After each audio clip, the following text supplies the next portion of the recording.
Hello everyone, welcome to Rubisco medical library. और आज के लेक्चर में हम फैक्टर्स मॉडिफाइंग ड्रग एक्शन की बात करेंगे।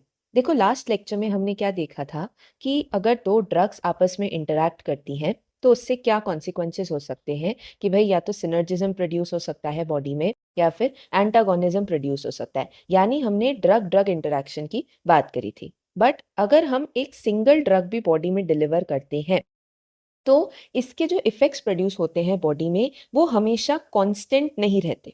ठीक है, कांस्टेंट नहीं रहते, या फिर हम यूं कहें कि हम उनको हमेशा प्रिडिक्ट नहीं कर सकते कि भाई मैंने अगर ये दवाई का एक पर्टिकुलर डोज एक इंडिविजुअल को दिया है तो वही इफ़ेक्ट्स प्रोड्यूस होंगे कॉन्स्टेंसी के साथ या प्रिडिक्टेबिलिटी के साथ, ये हम नहीं कह सकते। ठीक है, क्योंकि सेम ड्रग का जो रिस्पॉन्स है, सेम ड्रग का रिस्पॉन्स एक तो इंडिविजुअल टू इंडिविजुअल वेरी करता है, और साथ में एक ही इंडिविजुअल में भी अगर हम डिफरेंट टाइम्स पे उसको एडमिनिस्टर करते हैं तो ये चीज़ क्या कर सकती है, वेरी कर सकती है।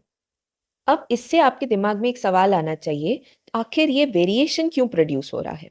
भाई हम बोल रहे हैं कि वेरिएशन प्रोड्यूस हो रहा है रिस्पॉन्स में, ये वेरिएशन क्यों प्रोड्यूस हो रहा है? तो बहुत सारे फैक्टर्स होते हैं जिनकी वजह से ड्रग रिस्पॉन्स में हमको वेरिएशन देखने को मिलता है। जैसे कुछ फिजियोलॉजिकल फैक्टर्स हो सकते हैं, कुछ पैथोलॉजिकल फैक्टर्स हो सकते हैं, इन्वायरमेंटल फैक्टर्स हो सकते हैं, कुछ ड्रग के फैक्टर्स हो सकते हैं, जैसे ड्रग एब्जॉर्ब कैसे हो रही है, ड्रग मेटाबोलाइज कैसे हो रही है, ड्रग एक्सक्रीट कैसे हो रही है। ठीक है, ये सारे फैक्टर्स जो हैं, इन सबको हम क्या करते हैं, स्टडी करते हैं ये देखने के लिए कि ये वेरिएशंस जो है वो प्रोड्यूस क्यों हो रहे हैं, और इसी को हम क्या कहते हैं, फैक्टर्स मॉडिफाइंग ड्रग एक्शन। ठीक है, इन्हीं को हम क्या कहते हैं, फैक्टर्स मॉडिफाइंग ड्रग एक्शन। आज के टॉपिक में फैक्टर्स इन्फ्लुएंसिंग या मॉडिफाइंग ड्रग एक्शन जो है, उसमें अगर हम देखें तो हमारे पास ये फैक्टर्स आ जाते हैं। कौन से? देखो, ड्रग फैक्टर्स आते हैं और कुछ पेशेंट फैक्टर्स आते हैं। ड्रग फैक्टर्स जैसे route of administration, presence of other drugs, accumulation. Patient factors में बहुत सारी चीज़ें कि एज क्या है, वेट क्या है, सेक्स क्या है, कैसे एनवायरनमेंट में रह रहे हैं, जेनेटिक फैक्टर्स क्या है, पैथोलॉजिकल स्टेट तो नहीं है कोई, टॉलरेंस कैसी है, और ड्रग डिपेंडेंस तो नहीं है। ठीक है, तो इस लेक्चर में हम ड्रग फैक्टर्स से डील करेंगे, और इसके पार्ट 2 में हम ये देखेंगे कि कौन से पेशेंट फैक्टर्स हैं जो ड्रग रिस्पॉन्स को इन्फ्लुएंस कर सकते हैं। अब एक और छोटी सी चीज़ जो हमको पता होनी चाहिए कि हम ये टॉपिक क्यों पढ़ रहे हैं।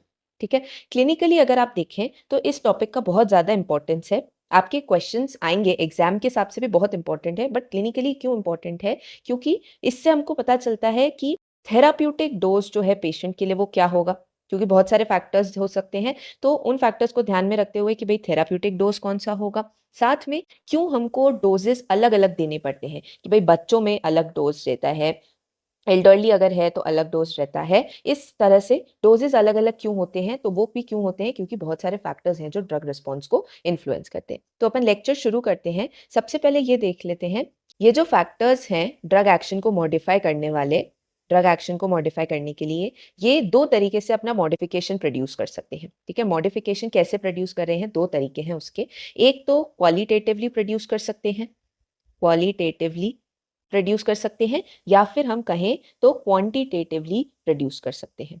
अब क्वांटिटेटिवली यानी क्वांटिटी में डिफरेंस होगा। क्वांटिटी, किस क्वांटिटी को चेंज करेंगे, कि भाई जो प्लाज्मा कॉन्सेंट्रेशन है ड्रग की, ठीक है, या फिर जो एक्शन ऑफ द ड्रग है वो इंक्रीज कर दिया या फिर डिक्रीज कर दिया, और मैक्सिमम जो है अपन को यही देखने को मिलता है, मोस्टली क्वांटिटेटिव ही देखने को मिलता है। क्वालिटेटिवली क्या हो गया, क्वालिटी चेंज कर रहे हैं। क्वालिटी यानी टाइप ऑफ रिस्पॉन्स को ऑल्टर कर रहे हैं। किसको ऑल्टर कर रहे हैं, टाइप ऑफ रिस्पॉन्स को ऑल्टर करते हैं, और ये कंपैरेटिवली कम देखने को मिलता है। जनरली ज्यादातर क्या होता है, क्वांटिटेटिवली मॉडिफिकेशन रिड्यूस होता है। सबसे पहले अपन क्या देख लेते हैं, अब ड्रग फैक्टर्स।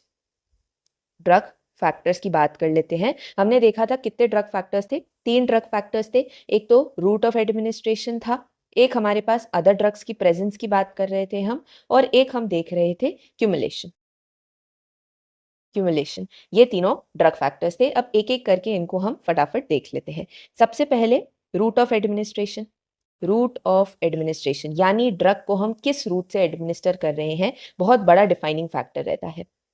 ये चीज हमने रूट ऑफ एडमिनिस्ट्रेशन में भी पढ़ी थी कि अगर हम किसी ड्रग का ओरल डोज देते हैं, किसी भी ड्रग का ओरल डोज देते हैं, तो वो हमेशा जो आईवी डोज होता है उससे ज्यादा होता है। क्यों? क्योंकि ओरल डोज में वो गट के थ्रू एंटर करेगा, उसको फर्स्ट पास मेटाबॉलिज्म पास करना पड़ेगा और बहुत सारी चीज़ें हो जाती हैं जिसकी वजह से जो बायो अवेलेबिलिटी है वो कम होती है। ठीक है, इसलिए ओरल डोज हमेशा आईवी से ज़्यादा होता है। जैसे मॉर्फिन की अगर हम बात करें तो मॉर्फिन का जो ओरल डोज है वो तो कितना रहता है, 30 टू 60 मिलीग्राम रहता है, बट यहीं अगर आईवी की बात करें तो बहुत कम हो जाता है, दैट इज 5 टू 10 मिलीग्राम में भी मॉर्फिन अपना इफेक्ट प्रोड्यूस कर देती है।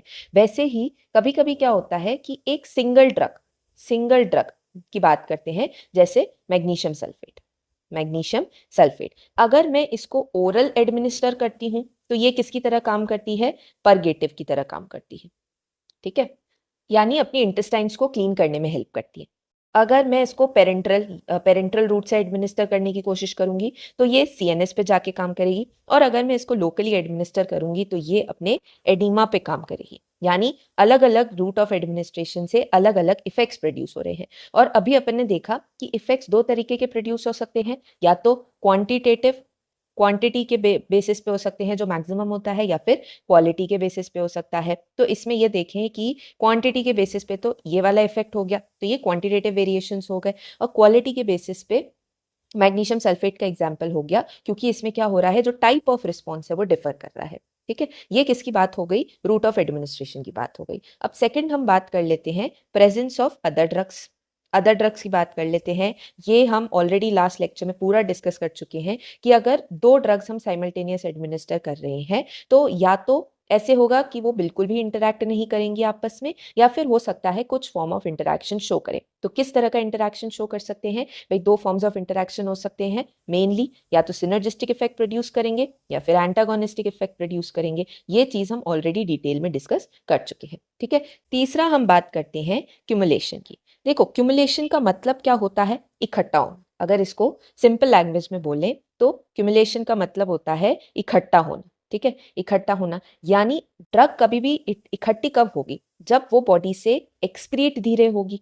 अगर बॉडी से ड्रग एक्सक्रीट कम हो रही है तो धीरे धीरे क्या होगा, बॉडी में ड्रग का एक्यूमुलेशन हो जाएगा। बॉडी में उस ड्रग की जब एक्यूमुलेशन होगा तो बॉडी में ड्रग की क्या हो जाएगी, टॉक्सिसिटी प्रोड्यूस हो जाएगी। इसके एग्जाम्पल कौन से आ जाते हैं, जैसे एग्जाम्पल आ जाएगा इसमें डिजॉक्सिन का एग्जाम्पल आ सकता है, साथ में क्लोरोक्विन का भी एग्जाम्पल आ सकता है। तो ये हमने किसकी बात करी, ड्रग फैक्टर्स की बात कर ली। सबसे पहले तो फैक्टर्स मॉडिफाइंग ड्रग एक्शन में ये देखा कि दो तरह के फैक्टर्स हो सकते हैं, ड्रग और पेशेंट फैक्टर्स। उसमें हमने कहा कि इस लेक्चर में हम ड्रग फैक्टर्स देखेंगे, जो कि हमने देखे, that is route of administration. Oral dose जो होता है वो आईवी से काफी ज्यादा होता है, और एक सिंगल ड्रग यानी जैसे मैग्नीशियम सल्फेट में ओरल, पेरेंटरल और लोकल में टाइप ऑफ रिस्पॉन्स में किस तरह वेरिएशन आ सकता है। साथ में प्रेजेंस ऑफ अदर ड्रग्स में हमने देखा कि भाई एडिशन, सिनर्जिज्म, एंटागोनिज्म हो सकता है, और क्यूमुलेशन यानी अगर ड्रग का एलिमिनेशन स्लो है तो उसकी वजह से जब रिपीटेडली उसको एडमिनिस्टर करेंगे तो वो बॉडी में एक्यूमुलेट हो जाएगी और उस वजह से टॉक्सिसिटी प्रोड्यूस हो जाएगी, और इसके एग्जाम्पल्स हमने देखे। तो इसके बाद हम पेशेंट फैक्टर्स की बात करेंगे नेक्स्ट लेक्चर में। Thank you for watching.